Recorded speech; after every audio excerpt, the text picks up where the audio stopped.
I want to start with a number, because I think you deserve one before anything else. The living grass in this video, the actual plant material that will become your new lawn, costs $53.87. Not a bundle. Not a package deal. One tray of it. I will tell you exactly what else you need to buy after that, and the total will go up, but that first number will not move. I am telling you this early because I have watched a lot of lawn videos made in this country, and I have noticed something. The price is never mentioned until the end, if it is mentioned at all, and by then you have already fallen in love with the transformation and you are not really listening anymore. So, $53.87. Remember that number. We are going to come back to it. My name is Akira Suzuki. My parents came from Gifu, in the center of Japan, and I spent a lot of summers there as a boy, at my grandfather Kenji's house, watching him do things to soil and grass and vegetables that I did not understand at the time and now recognize as a whole different way of thinking about a yard. I am going to show you that way today, applied to a very specific, very common problem, which is an ugly lawn. Not a dead lawn. Not a lawn that needs to be dug up and started from nothing. Just an ugly one. Patchy, thin, half weeds. The kind of lawn that makes you look away when you pull into your own driveway. Before you do anything else, walk out and look closely at what you actually have. Push the brown, ragged blades aside near the soil and check whether there is any green low down, any sign of a crown that is alive but starved for light and competing against weeds. If the plant is alive down there, you do not need to kill it and start again. You need to help it win a fight it has been losing. That distinction is the whole video. If you go looking for help with this online, in this country, you will find a very well-developed system, and I want to be fair to it because it does work. The system usually goes like this. You kill everything unwanted with a selective herbicide, a chemical built to take out broadleaf weeds while leaving turf grass alive. Then you rent a machine for a day, a walk-behind aerator, which punches small plugs of soil out of your lawn so that air, water, and eventually seed can get down to the roots. You buy grass seed, usually from one of a small number of large seed companies, and the advice is always to pick one brand and stay loyal to it, because switching brands year after year gives you a lawn made of different grasses that all look slightly different, which people call a patchwork. You spread the seed with a broadcast spreader. You put down a starter fertilizer formulated specifically for new seedlings, and then you enter a watering routine that asks you to keep the top layer of soil damp, ideally more than once a day, for several weeks. After that, you mow carefully with a freshly sharpened blade. You bag the clippings so they do not clog the aeration holes, and once the lawn is established, you go on a feeding schedule, a full lawn fertilizer applied roughly every 6 to 8 weeks through the growing season. It is a real system, built by real experience, and for a lot of American yards, planted with cool season grasses like fescue or bluegrass, it is close to the right way to do it.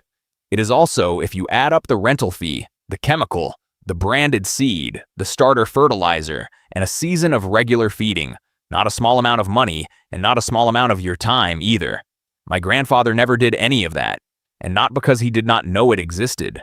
It is because the grass itself is different, and once the grass is different, almost none of that system is necessary. In Japan, the grass that has been used in gardens, courtyards, and even the earthen banks along rice paddies for hundreds of years is a plant called zoysia. You may have heard the name without knowing where it came from. It is sometimes still labeled by its old Japanese name, korai shiba, and older enthusiasts in the American lawn hobby world still use that term. There are a few different varieties sold in the United States under this same family of grass, some bred for finer texture, some for faster spread, some for better cold tolerance.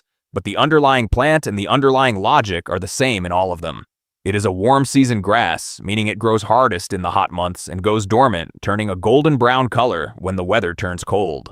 It spreads by sending out runners both above and below the ground, thickening as it goes, until it forms something closer to a woven mat than a collection of individual blades.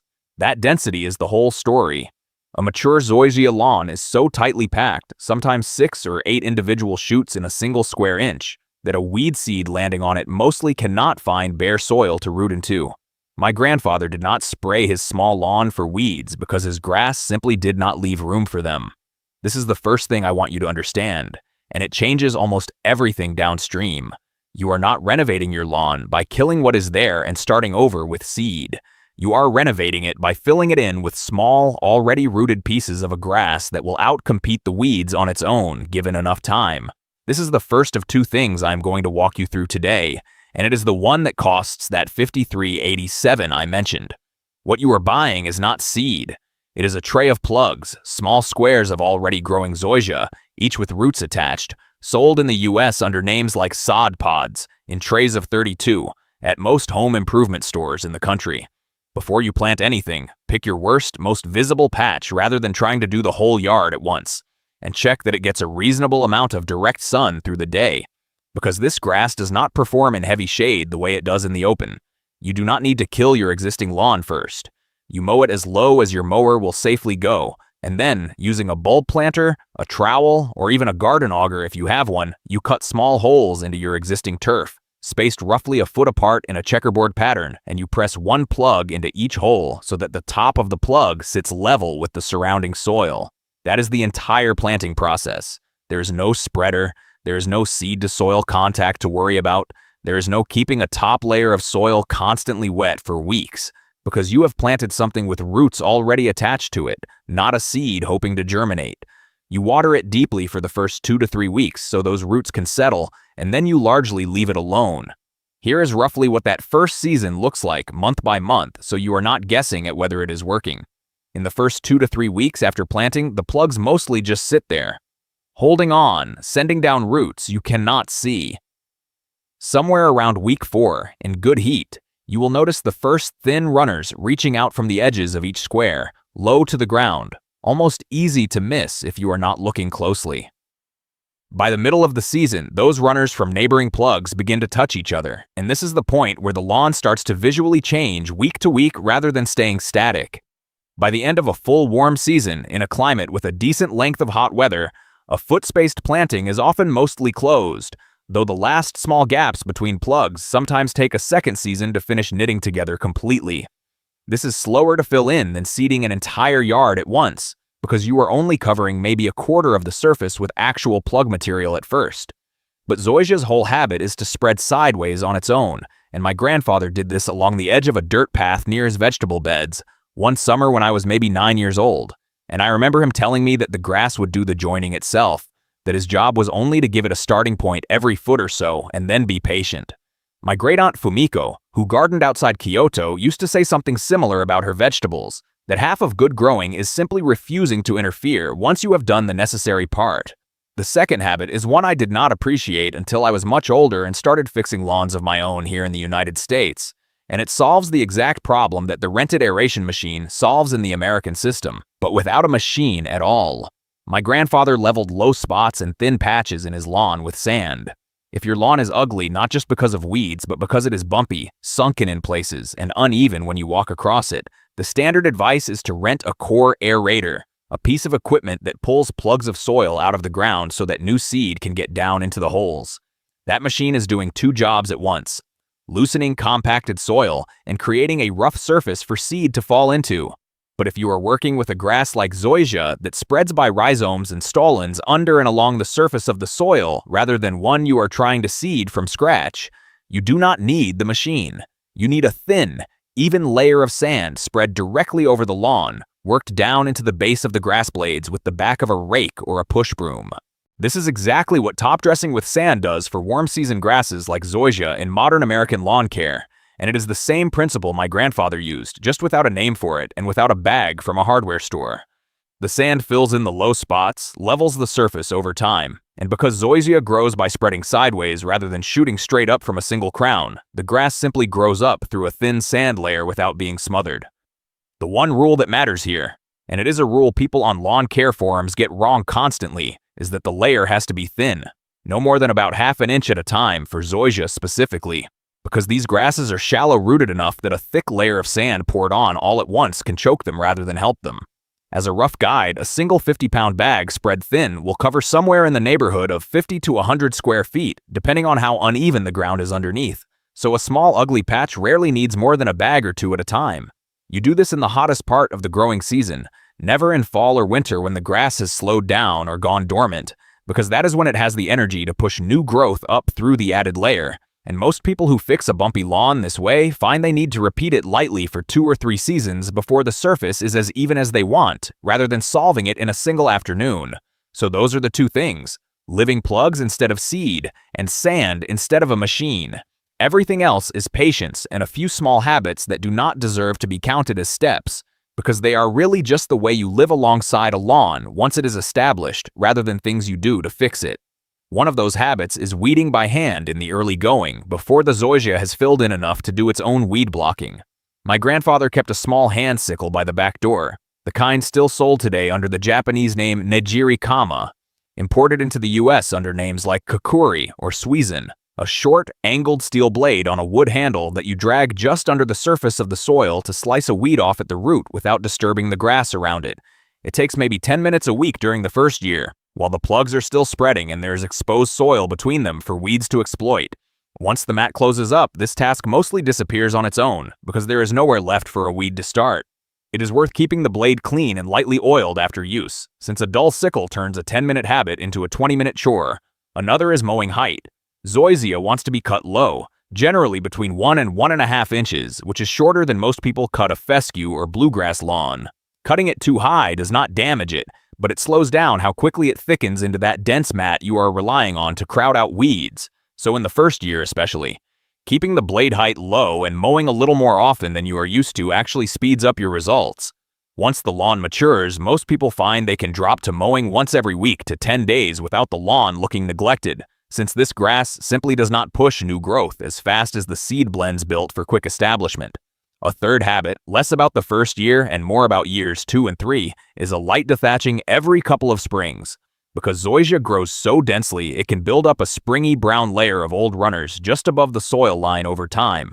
And left unchecked for many years, that layer starts to hold water at the surface and invite disease. A stiff rake worked through the lawn once every spring or two, before the hottest part of the season, keeps this from becoming a real problem. And it is a small enough task that it barely counts as maintenance next to what the American system asks of a seeded lawn on an ongoing basis. Now let me go back to that number, because I promised I would, and I want to walk through the full weekend shopping list honestly without changing the number I opened with. The plugs are $53.87 for a sod pods tray of 32, and that tray is enough to establish a patch of roughly 150 to 200 square feet at the spacing I described, which is a reasonable size for the kind of ugly, patchy section most people are actually trying to fix rather than an entire quarter-acre yard. To that you will add sand for leveling, and 2 50-pound bags of all-purpose or mason sand at roughly $6 to $7 each will cover a modest patch at that thin half-inch application, bringing you to about $13 to $14 there. A hand sickle in the kakuri or suizan Nejiri-kama style runs about $15 to $20, and I would count that as a one-time cost since a good one lasts for years and you are not buying another one next season. Add a pair of basic garden gloves for another $6 or so, and your full checkout total lands somewhere around $90 to $95, depending on the exact brand of sand and sickle you choose and your local tax rate. If your ugly patch is larger than the couple hundred square feet a single tray covers, the math simply scales up from there, roughly another $54 in plugs for each additional patch of similar size, with the sickle and gloves staying as one-time purchases you do not need to buy again. $53.87 of that first total is the living grass doing the actual work of becoming your lawn. The rest is sand, a blade, and gloves to protect your hands while you use it. I am not going to round that first number up to make the story sound bigger, and I am not going to round the total down to make it sound smaller. That is the real cost of doing it this way, for a patch of lawn most people would call an eyesore. I want to be honest with you about what this approach does not do, because I think a video that only tells you the good part is not really teaching you anything. Zoysia is slow. Filling in from plugs spaced a foot apart takes a full growing season at minimum, sometimes closer to 2 if your climate has a short warm stretch, and if you are the kind of person who wants a lawn transformation you can show off in 6 weeks, this is not that. It also goes fully dormant and turns a straw-brown color for a good stretch of the cold months, longer the farther north you live, and there are people in colder states who overseed with a cool season grass just to have some green color through the winter, which is a reasonable compromise but does add a step back into the process I described at the start. If you live somewhere with a genuinely short, mild summer, you should also know this grass simply performs better the more heat it gets, and in a marginal climate, your results may take an extra season to look the way they do in warmer parts of the country. Zoysia also wants sun. In heavy shade, it thins out and struggles the same way most turf grasses do, and if the ugly section of your yard is shaded most of the day, this is not the fix for it.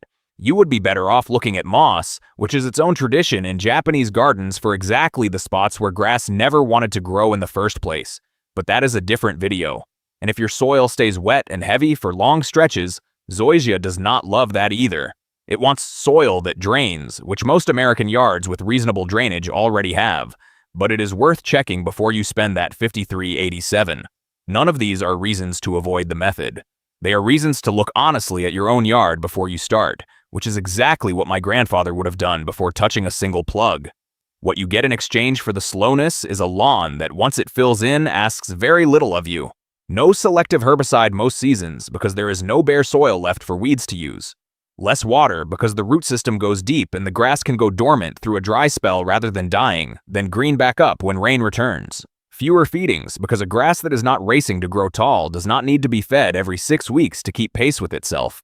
My grandfather's small patch of zoysia by the vegetable garden looked to a 9-year-old me like it was simply left alone most of the year, and in a real sense it was. The work went into the first season, into pressing those plugs into the ground one at a time and being patient while they spread, and after that, the grass mostly took care of itself. I think that is the real difference between the two ways of doing this, more than any single technique. One way asks you to manage the lawn constantly. Kill this, feed that, water on this schedule, mow with this blade. The other asks you to do a modest amount of deliberate work at the start, and then largely get out of the way. Neither one is a trick, and neither one is free.